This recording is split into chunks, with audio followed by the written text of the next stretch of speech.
अस्सलाम वालेकुम, कैसे हैं आप सब। होपफुली आप सब खैरियत से होंगे। वंस अगेन आज की वीडियो में आपके लिए लाई हूँ कुछ टिप्स और हैक्स जो किचन और घर के कामों में आपके लिए बहुत ही यूज़फुल रहेंगे। ये आपके कामों को आसान बनाएंगे और आपको घर को ऑर्गेनाइज करने में हेल्प करेंगे, यानी कि बगैर कोई पैसा खर्च किए ये आपको बना देंगे एक स्मार्ट लेडी। तो चलिए फिर हम वीडियो को स्टार्ट करते हैं और आते हैं आज के हैक नंबर 1 की तरफ। जब हम अपने सॉक्स या कोई भी छोटे गारमेंट्स को वॉश करते हैं तो उन्हें हैंग करना हमें मुश्किल लग रहा होता है। वैसे तो इनको हैंग करने के लिए हैंगर्स ऑर्गेनाइजर आपको बाजार से मिल जाते हैं, लेकिन मैं आपको बताऊंगी कि बगैर किसी कॉस्ट के आप इसे घर में भी आसानी से बना सकते हैं। तो कपड़ों को हैंग करने के लिए इस तरह की पैक्स आपके घर में होते ही हैं। तो बस आपको ये चाहिए और इसके साथ कोई अपना एक पुराना स्टील का हैंगर ले लें। इसको इस तरह से आप ओपन कर लें और ये जो पैक्स हैं अगर इनमें सुराख ऑलरेडी मौजूद हैं तो इस सुराखों के ज़रिए इनको इस हैंगर के अंदर डालते जाएं। और अगर सुराख ना हो, जैसा कि मेरे पास ये जो है इनके अंदर भी नहीं है, तो ये आप खुद बहुत आसानी से होल कर सकते हैं। एक रॉड लें, उसको चूल्हे पे गरम करें और इस गरम रॉड की हेल्प से आप इसके अंदर इस तरह से सुराख कर लें। बहुत आसानी से ये सुराख हो जाएंगे। जितनी चुटकियां आपको इस हैंगर में लटकानी है उतनियों के अंदर आप इस तरह से सुराख कर लें और फिर इनको इस ओपनिंग से इस हैंगर के अंदर डालते जाएं। और ये देखिए मैंने तकरीबन 5 जो हैं वो हैंगर के अंदर डाली हैं। चुटकियों को डालने के बाद हैंगर को दोबारा से इस तरह से बंद कर दें और अच्छे से इसको टाइट कर लें। तो स्मॉल गारमेंट्स को हैंग करने के लिए आपका ये हैंगर तैयार हो चुका है। अब जब भी आप सॉक्स वगैरह वॉश करें तो इन्हीं चुटकियों में आप इनको इस तरह से हैंग कर लें और ड्राई कर लें, तो आपका काम हो जाएगा आसान। तो देखा आपने कि बगैर किसी कॉस्ट के आप इसे घर में कितनी आसानी से बना सकते हैं। उम्मीद करती हूँ कि मेरी तरह आपके लिए भी ये हैक काफ़ी यूज़फुल रहेगा। तो नेक्स्ट टिप है जी, फ्रिज में आने वाली स्मेल से रिलेटेड। सम टाइम हम फ्रिज में कुछ चीज़ें ओपन रख देते हैं और उनकी स्मेल जो है वो पूरी फ्रिज में फैल जाती है। फिर जब आप डोर ओपन करते हैं तो आपको बहुत ही बुरा महसूस होता है। तो इसके लिए आसान सी टिप यह है कि आप लें बेकिंग सोडा यानी मीठा सोडा और उसको एक बाउल में डालें। इस बाउल को अब आप फ्रिज में रख दें। ये जितनी भी फ्रिज के अंदर बैड स्मेल होगी उसको एब्जॉर्ब कर लेगा और आपकी फ्रिज स्मेल फ्री हो जाएगी। 1 महीना आप इस बाउल को आराम से चला सकते हैं। 1 महीने के बाद आप इसको चेंज कर दें और नया बेकिंग सोडा इसमें डाल के रख दें। और आज का नेक्स्ट हैक है जी बेलन से रिलेटेड। रोटी बनाने के बाद जब हम बेलन को ऐसे बाहर रख दें तो हमें यही डर रहता है कि कोई मक्खी मच्छर इसके ऊपर ना बैठ जाए, कोई कॉकरोच ना इसके ऊपर आ जाए।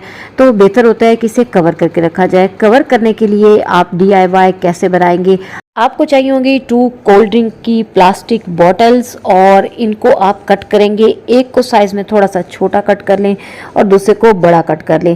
पहले मेजर कर लें कि आपके बेलन के साइज़ के अकॉर्डिंग ये बोतल होनी चाहिए। छोटी या बहुत ज़्यादा बड़ी बॉटल्स ना लें। कट करने के बाद बॉटल्स के एजेस क्योंकि शार्प होते हैं तो आप एक अब इस्त्री को गर्म करें और उसके ऊपर इस तरह से इसको सर्कुलर मोशन में आप घुमा लें तो एज जो है वो ब्लंट हो जाएंगे, शार्पनेस खत्म हो जाएगी। सेकंड बॉटल को थोड़ा सा बड़ा काट लेंगे और ये दोनों बॉटल्स आप देखें कि कट चुकी हैं। अब जी इनके अंदर आप रखें बेलन और दोनों को एक दूसरे के अंदर फिक्स कर दें।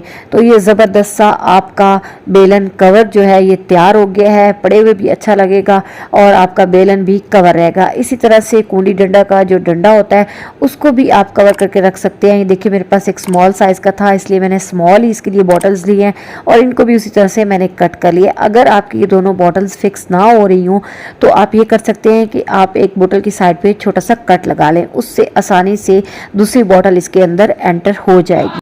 तो ये देखिए इनको हमने अच्छे से कवर कर लिया। बेलन को बार बार धोया भी नहीं जा सकता, तो अब ये कवर होगा। आपकी टेंशन ख़त्म हो गई कि इसके ऊपर कोई चीज़ बैठ ना जाए। अब ये जो इन बॉटल्स के ऊपर से हमने कैप्स काटी है ना, इनका आपको एक ज़बरदस्त सा यूज़ बताती हूँ। सम टाइम हम कोई भी पैकेट ओपन करते हैं और वो चीज़ अंदर कुछ बच जाती है, हमारे पास उसका कोई जार भी अवेलेबल नहीं होता जिसके अंदर हम डाल के उसे रख सकें, तो आप इनको अच्छे से सील करके रख सकते हैं। करना आपको बस ये है कि आप इसका ये ढक्कन खोलें और शापर को इस तरह से बॉटल के अंदर एंटर कर दें और अच्छे से इसको इस तरह से खोल लें।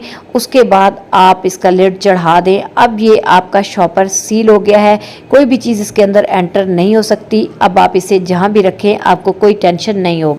और आज की मेरी नेक्स्ट टिप है तवा को क्लीन करने से रिलेटेड। बहुत सारे व्यूअर्स ने इसके लिए कमेंट में मुझे किया था। तो तवे को आपने सबसे पहले अच्छे से गर्म करना है, इतना गर्म करना है कि ये जो इसके अंदर ऑयल वगैरह जमा होता है ना, ये ऊपर उभरना शुरू हो जाए। उसके बाद आपने एक पलटा या कोई भी शार्प चीज़ लेनी है और इसको खुरचना शुरू करना है। आपने साइड्स पे कोई न्यूज़पेपर बिछा लेना है क्योंकि काफ़ी कालक उतरेगी, तो मैस कम से कम फैले। और फिर जी जब अच्छे से आप इस सारे कालक को खुरच लेंगे तो फिर आपने इसको एक दफ़ा वॉश कर लेना है। उसके बाद आपने इसको दोबारा से गर्म करना शुरू करना है। अब आपने इसके ऊपर डाल देना है विनीगर और उसके साथ बेकिंग सोडा। उसके ऊपर पानी डाल के इसको अच्छे से फैला लें और फिर एक मेटल स्क्रबर लेके इस तरह से इसको पकड़ते हुए अच्छे से दोबारा स्क्रब कर लें। जब तक सारा पानी ड्राई नहीं होता इसको स्क्रब करते रहें। फिर इसको उल्टा करके बैक साइड से भी स्क्रब कर लें। अब दोबारा से आप इसे वॉश करें और फिर जी इसी स्क्रबर के ऊपर आप डिश वॉशिंग सोप लगा लें और अच्छे से स्क्रब कर लें ताकि सारा जो कालक है वो इसके ऊपर से उतर जाए। और फिर आप स्पंज लें, सोप लगा के उससे इसको क्लीन कर लें, अच्छे से वॉश करें। और अब देखें कि तवा आपका बड़े अच्छे से साफ हो चुका होगा। तवे को क्लीन करने के लिए जब तक आप इसे पहले खुरच देना लेते तब तक चाहे आप जो भी क्लीनर यूज़ कर लें तवा क्लीन नहीं होता, इसलिए पहले खुरचें, उसके बाद ये इस तरह से क्लीनर यूज़ करके इसे क्लीन करें। और मेरी नेक्स्ट टिप है जी बिगनर्स के लिए। बच्चियाँ जब स्टार्ट में रोटी बनाना शुरू करती हैं तो उनकी रोटी बेलन के साथ भी स्टिक हो रही होती है। जब उसे बेल रही होती हैं उसके लिए फिर वो बहुत ज़्यादा खुश्क आटे का यूज़ करती हैं। इसी तरह समटाइम रोटी तवे के साथ भी स्टिक हो जाती है। तो ऐसा क्या किया जाए कि रोटी स्टिक ना हो? तो बस आपने करना ये है कि आपने खुश्क आटा लेना है और उसको आपने तवे के ऊपर इस तरह से फैला देना है। इसको थोड़ा सा आपने भून लेना है, जब खुशबू आने लगे तो उतार लेना है। और फिर जी अब आप इस खुश्क आटे को लेते हुए रोटी को बेलें। रोटी ना तो बेलन के साथ स्टिक होगी और ना ही तवे के साथ स्टिक होगी। ये आजमाई हुई टिप है, आप भी इसे ज़रूर आजमाएं। ये आपके सामने ही मैं रोटियां बना रही हूँ। आप देखें कि कोई भी रोटी ना तो बेलन के साथ स्टिक हो रही है और ना ही तवे के साथ स्टिक हो रही है। और आपके सामने ही है कि मैंने बहुत ज़्यादा खुश्क आटे का इस्तेमाल भी नहीं किया। उम्मीद करती हूँ कि रोटियां बनाते हुए मेरी ये टिप आपके लिए यूज़फुल रहेगी। और अब शेयर करने लगी हूँ आज की लास्ट टिप। एक तो आप रोटी बनाने के लिए इस तरह के रोटी मैट का यूज़ करें। ये बहुत ही ज़बरदस्त रहता है, रोटी बेलना भी आसान हो जाता है और इस तरह से जितना भी खुश्क आटा होता है इसी के ऊपर गिरता है, काउंटर टॉप के ऊपर मैस नहीं फैलता। आप आसानी से इसको उठा के दोबारा से उस आटे को वापस डाल सकते हैं, आटा भी ज़ाया नहीं होता। और रोटियाँ बनाते हुए सम टाइम किनारे रोटियों के टूट जाते हैं, तो उसके लिए आप ये करें कि जब आप पेड़ा बना लेना तो पेड़े को इस तरह से आप रोल कर लें। जब आप रोल करेंगे तो इसके एजेस बहुत अच्छे से इक्वल हो जाएंगे और फिर जब आप रोटी बनाएंगे ना तो वो किनारों से नहीं फटेगी। तो फ्रेंड्स ये थी आज की वीडियो। उम्मीद है आपके लिए ये हैक्स यूजफुल रहेंगे। अगर अच्छे लगे हो तो फिर लाइक करना और चैनल को सब्सक्राइब करना मत भूलिएगा। इंशाल्लाह फिर मिलूंगी नेक्स्ट वीडियो। तक के लिए अल्लाह हाफिज।